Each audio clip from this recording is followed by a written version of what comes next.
रावेर आणि जळगाव लोकसभा मतदारसंघातील दोघा महिला उमेदवारी अर्ज दाखल करण्यासाठी आठवड्याभरापासून जोरदार तयारी सुरू होती। परंतु प्रत्यक्षात मात्र 28 ला फक्त रावेर मतदारसंघाच्या खासदार रक्षा खडसे यांनीच अर्ज दाखल केला। जळगाव लोकसभा मतदारसंघातील उमेदवार आमदार स्मिता वाघ यांनी निवडणूक अर्ज दाखलच केला नाही। पण प्रत्यक्षात मात्र स्मिता वाघ यांनी अर्ज दाखल केल्याचे त्या स्वतः व इतर मुख्य नेत्यांकडून सांगितलं जात होतं। आदरणीय स्मिताताई आणि मी खासदारकीचा उमेदवारीचा अर्ज आम्ही भरलेला आहे।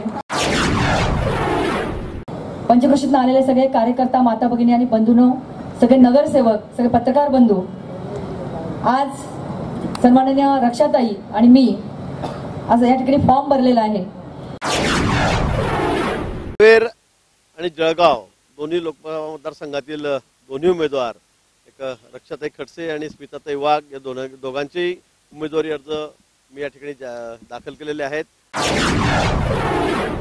भाजपाच्या नेते मंडळीकडूनच अशा प्रकारचे अर्ज दाखल करण्याबाबतची वक्तव्य असल्याने जनतेत अनेक तर्कवितर्क बोलले जात होते। काहींच्या मते तर खासदार ए.टी. पाटील यांच्या भूमिकेमुळे ही उमेदवारी दाखल करणं टाळल्याचे ठोकताळे मांडले जात होते। आज 29 ला आमदार स्मिता वाघ यांनी अर्ज दाखल केल्यानंतरच या चर्चांना पूर्णविराम मिळेल हेच निश्चित।